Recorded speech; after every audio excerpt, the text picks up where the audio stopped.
बिस्मिल्लाहिर्रहमानिर्रहीम। अस्सलाम वालेकुम नाज़रीन, आप यूट्यूब चैनल देख रहे हैं। मैं इमरान खान हूँ। सबसे पहले हम बात करते हैं फ़ील्ड मार्शल आसिम मुनीर साहब के अमेरिका के दौरे की। इस दौरे की ज़्यादा तफसीलात बताई नहीं गई, यानी जैसे दौरे की तफसीलात आती है ना कि फ़लाँ शहर में जाएंगे, ये इवेंट होगा, इस तरीके से होगा। इस बारे में ज़्यादा चीज़ें आपको मीडिया पर मिलेंगी नहीं, और तफसीलात को तकरीबन खुफिया रखा गया। ये तो पता था कि वो अमेरिका के दौरे पर जा रहे हैं, लेकिन ज़्यादा चीज़ें नहीं पता थी कि उसकी तफसीलात क्या हैं। आप कुछ तफसीलात आई हैं मेरे पास मेरे अपने सोर्सेज से, वो मैं आपके साथ शेयर करता हूँ। उनकी तस्दीक भी हो जाएगी आने वाले दिनों में। एक तो आसिम मुनीर साहब का जो दौरा है ये अमेरिका का, और उसके बाद यूरोप में ब्रसल्स में गालिबन उन्होंने जाना है। अच्छा, इस दौरे में ज़्यादा चीज़ें पब्लिक नहीं की गई, और उसकी जो बड़ी वजह मुझे पता चली है वो ये है कि ओवरसीज़ पाकिस्तानियों के एक एहतजाज का खौफ है, क्योंकि ओवरसीज़ पाकिस्तानी पाकिस्तान के मसाइल के लिए पाकिस्तान की मिलिट्री एस्टेब्लिशमेंट को ज़िम्मेदार समझते हैं, और वो इमरान खान साहब को एक निजात दहिंदा के तौर पे देखते हैं। और इमरान खान साहब रोज़ाना की बुनियाद पे जब भी उन्हें मौका मिलता है तो वो आसिम मुनीर साहब के किरदार के ऊपर तनकीद करते हैं, और इस वजह से ओवरसीज़ पाकिस्तानी आसिम मुनीर साहब के ख़िलाफ़ एहतजाज करते हैं। जब वो लंदन गए तो वहाँ पर भी ओवरसीज़ पाकिस्तानियों ने एहतजाज किया। जब वो अमेरिका गए इससे पहले तो वहाँ पर भी ओवरसीज़ पाकिस्तानियों ने एहतजाज किया, और इस मरतबा भी ओवरसीज़ पाकिस्तानियों की एहतजाज की वीडियोस सामने आ रही हैं कि जहाँ पे ठहरे हैं आर्मी चीफ, वहाँ पे ओवरसीज़ पाकिस्तानियों ने एहतजाज किया है। अच्छा, कुछ तफसीलात और हैं, मैं आपको बताता हूँ। एक तो प्रोग्राम कैंसिल कर दिया, और वो प्रोग्राम कैंसिल होने की वजह भी ओवरसीज़ पाकिस्तानी बने। जबकि 8 तारीख को गालिबन, मुझे तारीख में कंफर्म नहीं है, लेकिन ये 8 तारीख है जो मुझे पता चला है, ये कंफर्मेशन भी आ जाएगी। 3 नहायत अहम लोगों ने फील्ड मार्शल हाफिज़ आसिम मुनीर साहब से मुलाकात से माजरत कर ली। और ये जो 3 अहम लोग थे ये बहुत बड़े बड़े इन्वेस्टर्स हैं, बहुत बड़े बिजनेसमैन हैं, जो अमेरिका में रहते हैं और ओवरसीज़ पाकिस्तानी हैं। तो पाकिस्तान की एम्बेसी ने बड़ी मेहनत की थी, बड़ा इसरार किया था, और एस्टेब्लिशमेंट ने इसके ऊपर पूरी कोशिश की थी कि किसी तरह आसिम मुनीर साहब की इन लोगों से मुलाकात करवाई जाए। इसकी बैकग्राउंड में कुछ चीज़ें थी, उनमें से 1-2 चीज़ें मैं आपको भी बता भी दूँगा। तो मुलाकात करने की कोशिश की, लेकिन उनमें जो 3 अहम तरीन लोग थे उन्होंने इन मुलाकातों से माजरत कर ली। उनमें से 2 लोगों ने जो बहाना बनाया वो ये है कि हम इस तारीख को कहीं सफ़र पर जा रहे हैं, हम ट्रैवल कर रहे हैं, तो इसकी वजह से हम आर्मी चीफ से मुलाकात नहीं कर पाएंगे। अब ऐसा कभी माजी में हुआ नहीं था। पाकिस्तान के आर्मी चीफ जब भी कभी बैरून मुल्क जाते थे तो तांता बन जाता था मुलाकातों का, और सब उनसे मुलाकात करना चाहते थे, बड़ा इसको काबिल फ़ख्र समझा जाता था। लेकिन इस मरतबा सिचुएशन थोड़ी तब्दील होती हुई है। अब ये बड़े बड़े इन्वेस्टर्स हैं, और कोशिश ये है पाकिस्तान की कि इन्वेस्टमेंट पाकिस्तान में लाई जाए, और यही आसिम मुनीर साहब का एक प्रोजेक्ट भी है SIFC, उसके ज़रिए भी वो कोशिश करते हैं कि इन्वेस्टमेंट पाकिस्तान में आए। तो शायद ये इसी सिलसिले में मुलाकातें थीं, लेकिन उन्होंने मुलाकात से माजरत कर ली। इनकार मैं इसलिए वर्ड यूज़ नहीं कर रहा कि इस लेवल पर माजरत ही होती है कि I am sorry, I am travelling, I am not available, और आप कोई बहाना कर लेते हैं। अब डायरेक्टली आप ये नहीं कह सकते कि मैं मिलना नहीं चाहता। तो 2 लोगों ने तो ये बहाना बनाया कि हम कहीं ट्रैवल कर रहे हैं, और मैंने ये कंफर्मेशन वहाँ से ली तो वो लोग वहीं मौजूद थे, और एक को तो एक ऐनी शाहिद ने देखा भी है कि वो वहीं पे थे, लेकिन उन्होंने वो मुलाकात ना करने का एक बहाना बनाया था। अच्छा, इन तीनों में से एक शख्स से रब्ता किया गया पाकिस्तान की एस्टेब्लिशमेंट की जानिब से, जो पाकिस्तान की एम्बेसी से मुंसलिक है, और DHA से इनका रब्ता करवाया गया आज से कुछ अर्सा पहले। और उसमें इनको जो ऑफ़र किया गया फाइनली वो ये है कि आप 400 से 500 प्लॉट DHA आपको बड़े लो रेट के ऊपर दे देगा। आप हमारे साथ एग्रीमेंट कर लें, हम आपको बहुत कम प्राइस के ऊपर 400 से 500 प्लॉट DHA के देते हैं, और आपकी एक क्रेडिबिलिटी है, आप एक इन्वेस्टर हैं, तो आप ओवरसीज़ पाकिस्तानियों में ये वाले प्लॉट बिकवा दें। एक एग्रीमेंट कर लें हमारे साथ, एक मखसूस रकम आप जमा करवा दें, बाउंड हो जाए, और ये 400-500 प्लॉट आप DHA के बेचें अमेरिका में ओवरसीज़ पाकिस्तानियों को, और वो जैसे जैसे पैसे आएंगे तो वो आप हमें अदा करें, और जो पैसे आपने कमाने आप इसमें से कमा लें। अब देखें, ओवरसीज़ पाकिस्तानी DHA के प्लॉट्स के अंदर भी दिलचस्पी नहीं ले रहे। मलिक रियाद वाला फड्डा भी यही है कि मलिक रियाद एक बहुत बड़े मार्केटिंग एक्सपर्ट है, उनके पास एक बड़ी ज़बरदस्त टीम थी, और DHA को कभी ज़्यादा काम करना नहीं पड़ा। पाकिस्तान में जो भी इन्वेस्टमेंट आती थी उसमें एक बड़ा हिस्सा DHA को मिल जाता था, ख़ास तौर पे ओवरसीज़ पाकिस्तानियों को। अभी भी एक इश्तिहार मार्केट में आया हुआ है, माजी में ये चीज़ें नहीं करनी पड़ी। DHA तो बड़े नखरे के साथ अपनी प्रॉपर्टी देते थे, क्योंकि वहाँ बहुत ज़्यादा सहूलतें, बहुत सारी चीज़ें थीं, और तमाम चीज़ें फटाफट बन जाती थी, इख्तियारात बहुत ज़्यादा हैं, कोई मुकाबला करने वाला नहीं है। ज़मीन का एक्वायर करना उनके लिए कोई प्रॉब्लम नहीं होता, चीज़ों को कंट्रोल करना कोई प्रॉब्लम नहीं होता। पाकिस्तान का सबसे ताकतवर इदारा उसको चलाता है और ओन करता है, तो फिर डीएचए जो है उसके साथ बाकी लोगों का मुकाबला करना मुश्किल होता है। तो उन्हें कोई बहुत बड़ी मार्केटिंग स्ट्रेटजी बनानी नहीं पड़ी। वजह यह है कि उनका हॉट केक की तरह माल बिकता था। अब माल बिकता नहीं है, यहाँ पे इश्तिहारात वगैरह लगे हुए हैं कि DHA Pakistan the number 1 housing choice for overseas Pakistanis, और इसमें कुछ लोग हैं जो इस बिज़नेस से मुंसलिक हैं, उन्होंने ये ऐड लगाए हैं कि why overseas Pakistanis choose DHA, कि जो पाकिस्तानी ओवरसीज़ हैं वो डीएचए को ही क्यों मुंतखब करते हैं। सिक्योरिटी एंड ट्रस्ट, या एतमाद है और सिक्योरिटी है, वर्ल्ड क्लास एमिनिटीज़ यानी बेहतरीन सहूलियात हैं, पार्क्स हैं, क्लब्स हैं, सिनेमाज हैं, हॉस्पिटल्स हैं, इंटरनेशनल स्कूल्स हैं, स्पोर्ट्स कम्प्लेक्सेस हैं और लाइब्रेरीज़ वगैरह सब कुछ है। प्राइम लोकेशन हैं, बेहतरीन पाकिस्तान की लोकेशन हैं, जो बेहतरीन बड़े प्लॉट्स हैं वहाँ पे डीएचए बना हुआ है और इसके लिए जगह खाली करवा ली जाती है। बड़ी बड़ी ज़राई ज़मीन जो है वो बाकी रेजिडेंशियल सोसाइटियाँ भी खा रही हैं और डीएचए भी खा रही है। इस हमाम में सारे नंगे हैं। हाई कैपिटल गेन्स, यानी आपको मुनाफा भी बहुत होता है, और इजी ओवरसीज़ इन्वेस्टमेंट, ओवरसीज़ बड़े आराम से इसमें इन्वेस्टमेंट करते हैं। ये चीज़ें उसमें बताई गई थी।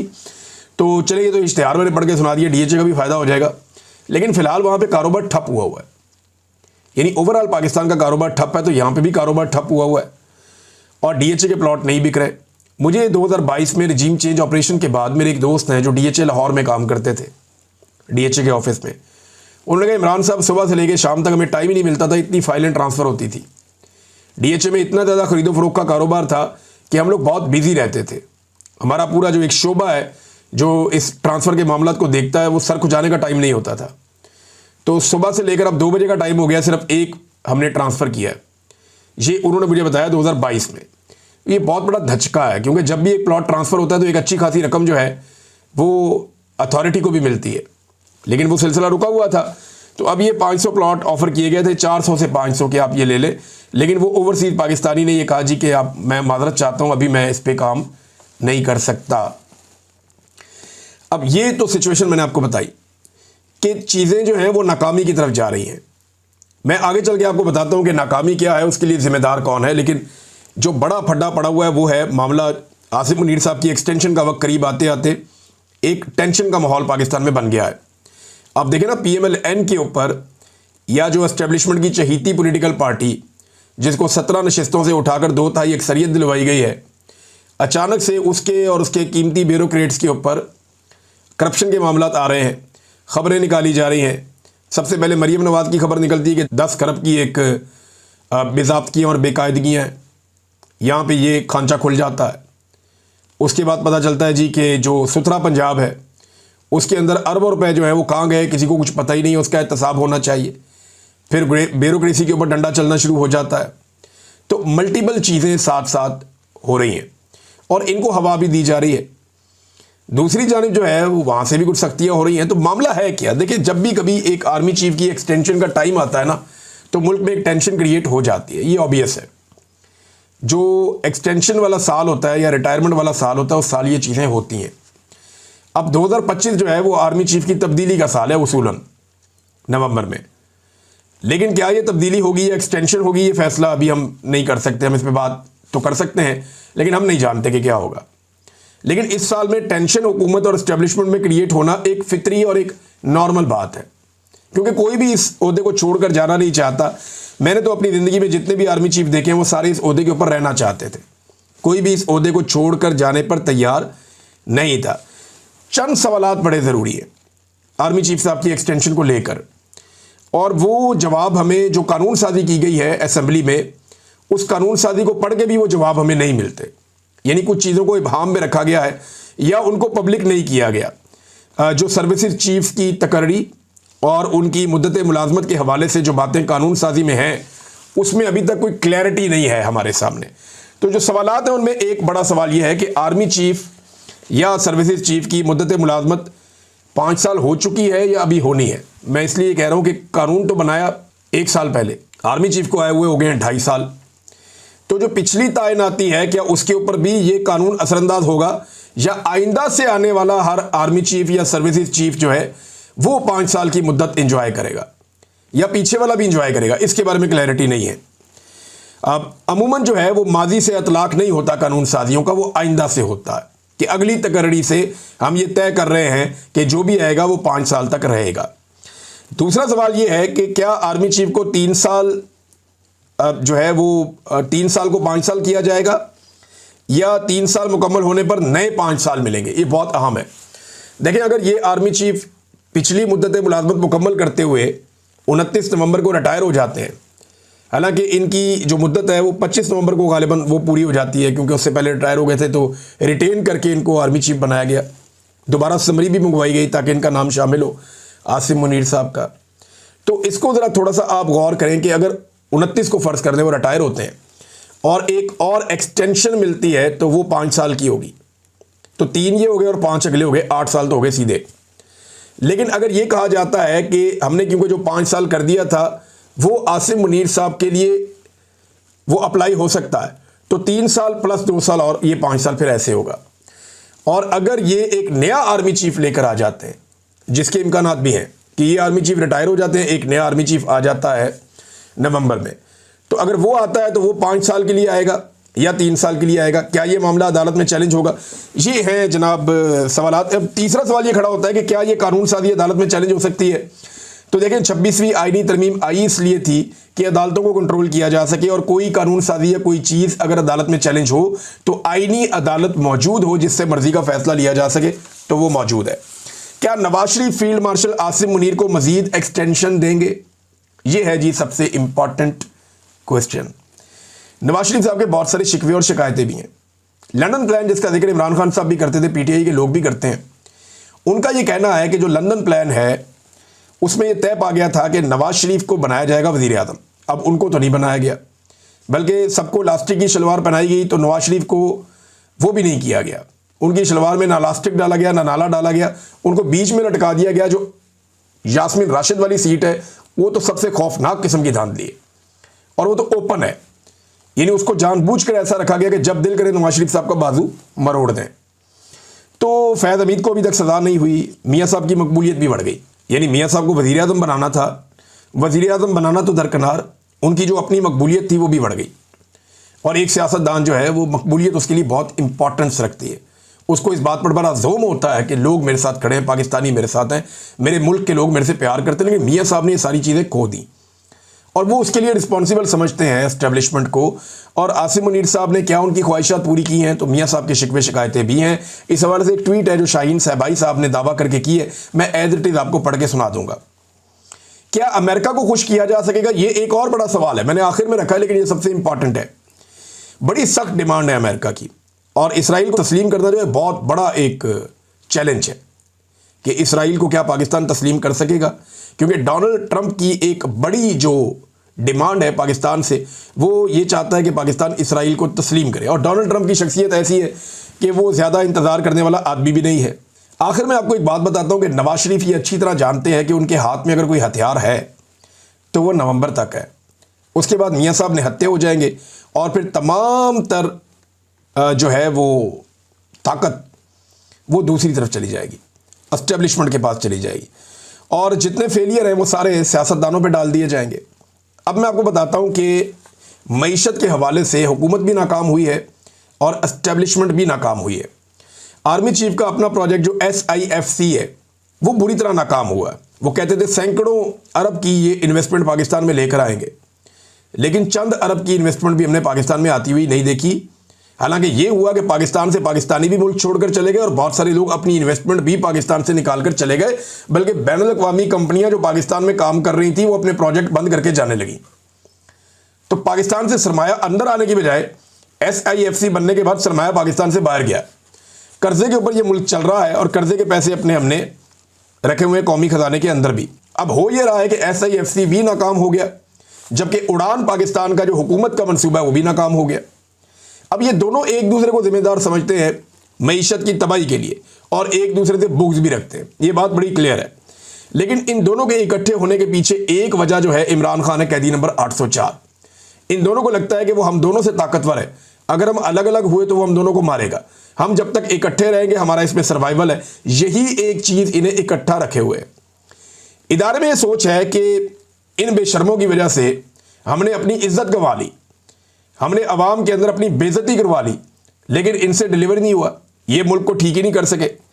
दूसरी तरफ सियासतदान ये समझते हैं जब ये सारे फैसले एस्टेब्लिशमेंट ने करने हैं और हर चीज़ पे उनका कंट्रोल होना है, हर इदारे में लाके उन्होंने अपना बंदा बिठाना, और वो भी चुप करके कहते हैं बिठाओ जी बिठाओ, इधर भी बिठाओ, इधर भी बिठाओ, इनके खाते में डालो। वो कहते हैं जब सारा कुछ इन्होंने करना है तो फिर बदनामी भी इनकी होनी चाहिए, हम इनके खाते डालेंगे। तो अब ये जो फेलियर है ये दोनों लोग एक दूसरे के ऊपर डाल रहे हैं और बार बार डाल रहे हैं।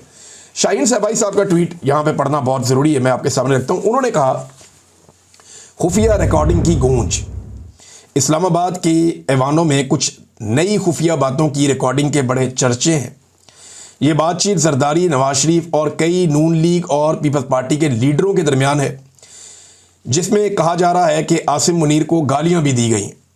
फौज समझती है कि नवाज और जरदारी किसी भी वक्त एस्टेब्लिशमेंट के खिलाफ खड़े हो सकते हैं और नवंबर में नए नोटिफिकेशन पर गौर हो रहा है, यानी आर्मी चीफ को तब्दील किया जा सकता है। लोग कह रहे हैं कि आसिम मुनीर ने इन सियासतदानों के कान और हाथ मरोड़ने के लिए उनकी मीटिंग की रिकॉर्डिंग हासिल कर ली। एक दीवार ने कानों से सुना कि एक अहम शख्सियत, जो हो सकता है शहबाज शरीफ या मरियम हो, इन्हें कुछ हिस्सा सुनवा भी दिया गया है, यानी अपनी नौकरी के लिए सबकी ऐसी तैसी करने को तैयार हैं।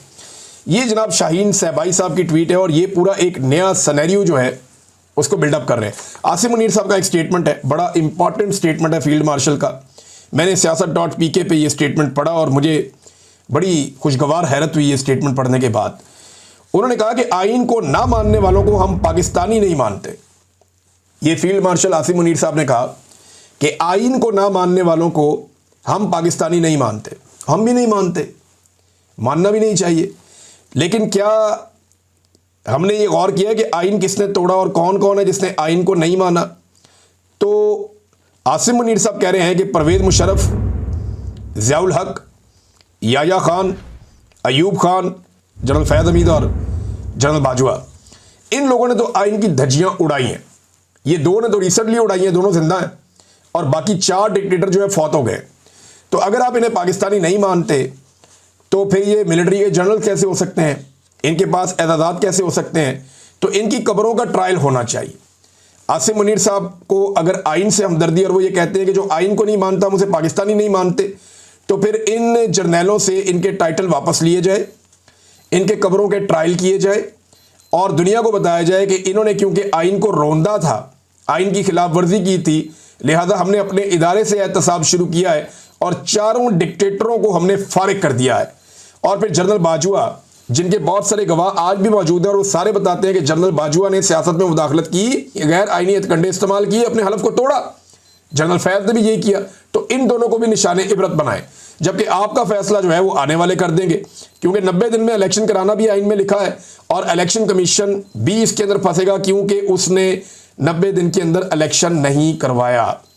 ये नाज़रीन इंपॉर्टेंट था, मैंने आपके सामने रख दिया। 2 और खबरें हैं। एक खबर है अहमद बोबक, ये बड़े अच्छे सोशल मीडिया एक्टिविस्ट हैं और इन साहब के ऊपर एक मुकदमा दर्ज कर लिया गया है, इनके ख़ानदान को हरासा किया जा रहा है। मैंने अहमद बोबक साहब को काफ़ी पढ़ा है, यानी ट्वीट अक्सर इनका सामने आता है, मैं पढ़ता हूँ। कभी कोई गैर इखलाकी, कोई गालम गलोच, कोई ऐसी चीज़ ये करते नहीं है। ये तो ख़बरों पे बात करते हैं, हक़ाइक़ के ऊपर बात करते हैं। अब ये एक पॉलिटिकल नौजवान है और पॉलिटिक्स करता है और वो एक एक्टिविस्ट है, ह्यूमन राइट्स की बात करता है, ख़बरों के ऊपर अपना तबसरा करता है, तो दलील से बात करनी चाहिए ना। ये क्या हर चीज़ में आप गोली और डंडा, आपके पास यही हल रह गया है, मुकदमे दर्ज करवा लो, इसको मारो उसको मारो।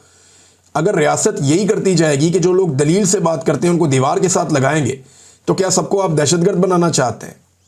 ये अहमद बोबक साहब जो हैं ये पाकिस्तान में नहीं है, लेकिन इनकी फैमिली को हरासा किया जा रहा है, जो इंतहाई काबिल अफसोस है। दलील का मुकाबला डंडे और बंदूक से करने से अनारकी पैदा होती है और कुछ नहीं होता। दूसरी जानिब नाज़रीन, 6ठा दिन शुरू हो गया, मियाँ शहजाद फारूक के बारे में कुछ पता नहीं चल रहा।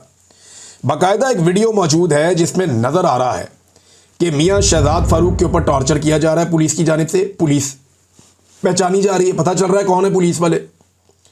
और पंजाब पुलिस ने तो ये कसम खाई हुई है कि उन्होंने नाइंसाफ़ी करनी है।